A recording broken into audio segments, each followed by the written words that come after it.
Hi friends, welcome to MBA beginner channel. देखिए, अभी जो हमारा सीरीज चल रहा है वो चल रहा है ह्यूमन रिसोर्स मैनेजमेंट।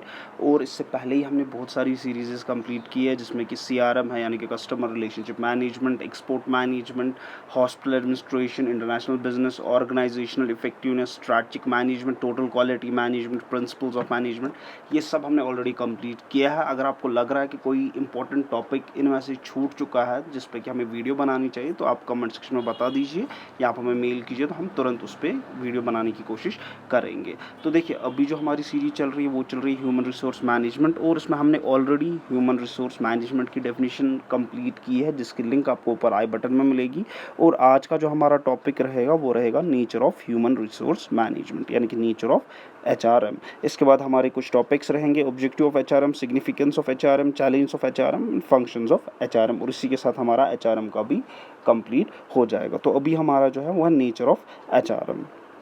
देखिए, नेचर ऑफ एचआरएम जो है ये सिंपली कुछ पॉइंट्स हमने लिखा है, बिल्कुल इजी इंग्लिश में हमने लिखा है। तो नेचर ऑफ एचआरएम जो है, फॉर एग्जांपल, इसको हम कह सकते हैं कि दैट कुछ रूल्स या प्रिंसिपल्स या पॉलिसीज बनी होती है जिसके अकॉर्डिंगली एचआरएम यानी कि ह्यूमन रिसोर्स मैनेजमेंट अपना जो है अपना इंटेलेक्ट यूटिलाइज करता है, और वो हेल्प करता है एक ऑर्गेनाइजेशन को टू अचीव इट्स ऑब्जेक्टिव्स या फॉर एग्जांपल गोल्स वगैरह जो भी ऑर्गेनाइजेशन के होते हैं। तो एचआरएम का पहला, नेचर ऑफ एचआरएम का क्या है, पहला पॉइंट वो ये है कि दैट कुछ सर्टन रूल्स और प्रिंसिपल्स और पॉलिसीज होती है जिसको जो हम एक फ्रेम करते हैं, ठीक है, जो हम फ्रेम करते हैं। और एचआरएम के थ्रू यानी कि ह्यूमन रिसोर्स मैनेजमेंट के थ्रू हम उन्हीं principles and policies and rules को फॉलो करते हुए जो हमारे ऑर्गेनाइजेशन के ऑब्जेक्टिव्स होते हैं, गोल्स होते हैं, चाहे वो शॉर्ट टर्म गोल्स हो या लॉन्ग टर्म गोल्स हो, उनको अचीव करने की कोशिश करते हैं।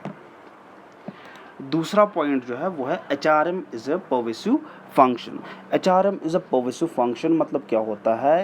पर्वेसिव, here we can say that pervasive means wide spread, या हम कह सकते हैं कि नॉट लिमिटेड टू, या यहाँ पे आएगा HRM is a pervasive function यानी कि वाइड स्प्रेड फंक्शन, यानी कि लिमिटेड नहीं है किसी एक डिपार्टमेंट के लिए, इंडिविजुअल डिपार्टमेंट के लिए। लेट सपोज कोई ऑर्गेनाइजेशन है, तो इस ऑर्गेनाइजेशन में लेट सपोज एक सेल्स डिपार्टमेंट है, एक ऑपरेशंस डिपार्टमेंट है, एक प्री सेल्स डिपार्टमेंट है, एक टेक डिपार्टमेंट है, एक अकाउंट्स डिपार्टमेंट है, एक एडमिनिस्ट्रेशन डिपार्टमेंट है, वगैरह वगैरह, ठीक है। तो ये जो है, इसका ये मतलब नहीं है कि जो एचआरएम है वो सिर्फ सेल्स डिपार्टमेंट के लिए है या वो सिर्फ ऑपरेशंस डिपार्टमेंट के लिए। तो यहाँ पे ये कहने का मतलब है, जो इसका नेचर ऑफ एचआरएम है वो ये है कि ह्यूमन रिसोर्स मैनेजमेंट जो है वो पूरी ऑर्गेनाइजेशन के लिए है।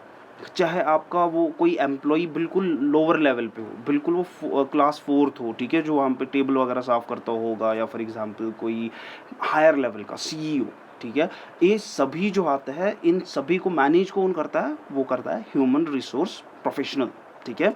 तो ये सारा जो आता है किस में आता है? ह्यूमन रिसोर्स मैनेजमेंट में, ठीक है। तो हम कह सकते हैं कि human resource management is a pervasive function.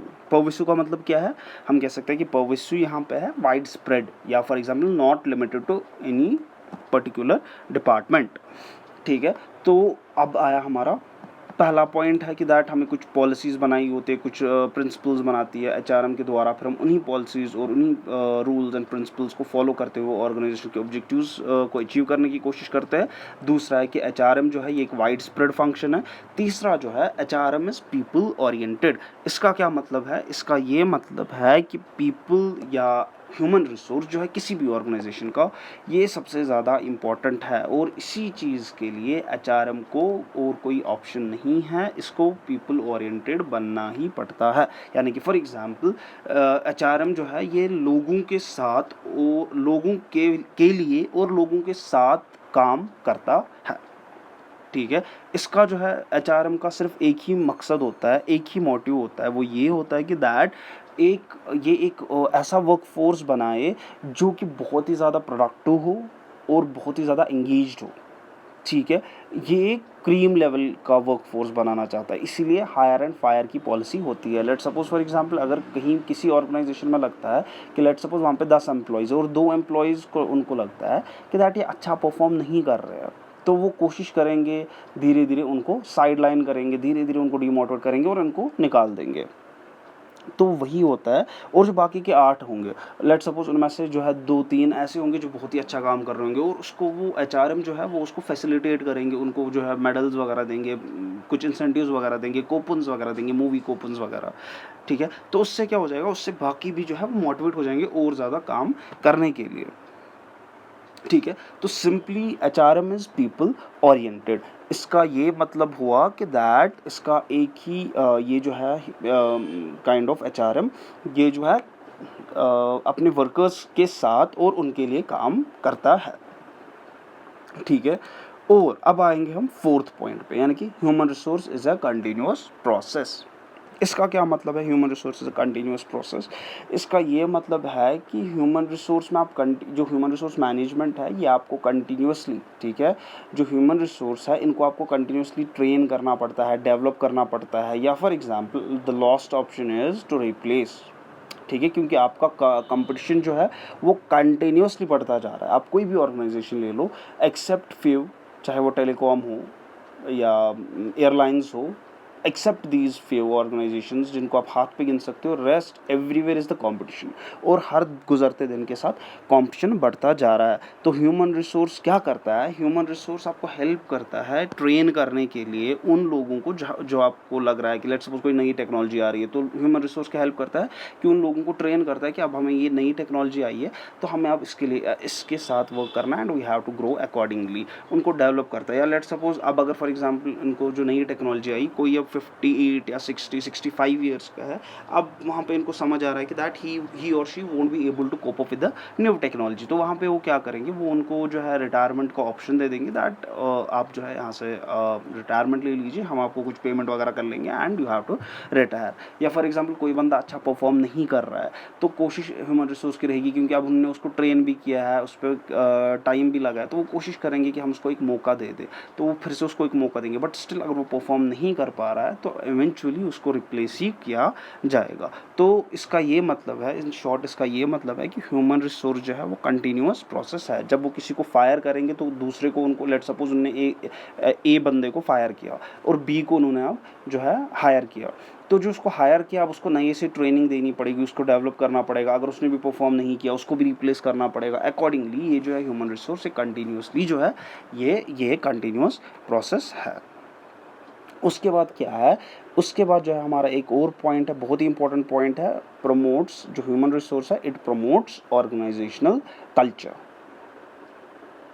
ठीक है? इसका ये मतलब है कि ह्यूमन रिसोर्स मैनेजमेंट जो है ये एक की रोल अदा करता है, जो हमारी ऑर्गेनाइजेशन कल्चर होता है, ठीक है? हमारा ऑर्गेनाइजेशन का जो कल्चर होता है ये उसको शेप और मेंटेन करने में बहुत ही इंपॉर्टेंट, सबसे important role human resource management ही प्ले करता है। वो कैसे प्ले करता है, क्योंकि आपकी जो पॉलिसीज़ बनेंगी या जो प्रैक्टिसेस आप करेंगे या जो आपका लीडरशिप डेवलपमेंट होगा कि आपका मैनेजर कौन होगा, आपका टीम लीड कौन होगा, आपका सीनियर मैनेजर कौन होगा, आपका एरिया मैनेजर कौन होगा, ठीक है, आपका जनरल मैनेजर कौन होगा, आपका डायरेक्टर कौन होगा, आपका वाइस प्रेसिडेंट कौन होगा, आपका प्रेसिडेंट कौन होगा, तो ये सारी चीज़ें कहाँ से होती है, ये ह्यूमन रिसोर्स से ही जो है आपको मिल जाती है। यानी कि जो ह्यूमन रिसोर्स प्रोफेशनल्स होती है वही इन लोगों को सिलेक्ट करती है। और जो पॉलिसीज़ वगैरह होती है कि ऑर्गेनाइजेशन में कैसे काम होगा, कैसे किस टाइम पे ब्रेक होगी, कैसे हम वर्कआउट करेंगे, सैटरडे को हम कैसे, या फॉर एग्जांपल किसी दिन को हम नाइट आउट करेंगे, या किसी दिन को हम फॉर एग्जांपल डिनर करेंगे ऑर्गेनाइजेशन की तरफ से, किसी दिन हम जो है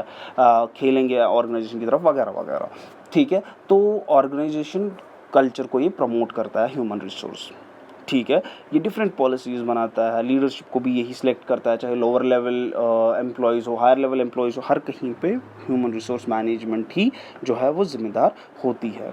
तो ये बहुत ही ज़्यादा इम्पोर्टेंट होता है कि आप किस टाइप का ह्यूमन रिसोर्स जो सेगमेंट है इसको आप कैसे प्रमोट करते हैं, इसको आप कैसे सिलेक्ट करते हैं, क्योंकि आपकी ऑर्गेनाइजेशन पे बहुत ही गहरा छाप छोड़ते हैं, ठीक है? तो उससे क्या होता है, जब एक पॉलिसी फ्रेम आउट करते हैं या जब फॉर एग्जांपल ये किसी लीडर को सिलेक्ट करते हैं, लेट्स सपोज मैनेजर को सिलेक्ट करते हैं, तो उनका बेसिक मोटिव क्या होता है कि to reach the organisational objectives as soon as possible and within the time frame, ठीक है? जो इनका एक लिमिटेड टाइम फ्रेम होता है उसमें इनको ये ऑर्गेनाइजेशनल ऑब्जेक्टिव्स अचीव करने होते हैं, तो हमने क्या देखा, हमने देखा ये लास्ट का पॉइंट था, तो हमने देखा नेचर ऑफ ह्यूमन रिसोर्स। पहला हमने देखा कि दैट इसमें जो है एचआरएम जो है ये कुछ प्रिंसिपल्स एंड पॉलिसीज के अकॉर्डिंग वर्क करता है to get the to achieve the organisational objective. दूसरा हमने देखा human resource is a pervasive function यानी कि वाइड स्प्रेड फंक्शन। तीसरा हमने देखा human resource is people oriented. Fourth one हमने देखा कि that human resource is a continuous process and the fifth one is human resource promotes organisational culture. तो उम्मीद है आपको ये वीडियो पसंद आएगी, लाइक शेयर और सब्सक्राइब जरूर कीजिएगा। Thank you so much. और कोई भी डाउट हो रिगार्डिंग दिस तो आप कमेंट सेक्शन में हमें ज़रूर बता सकते हैं।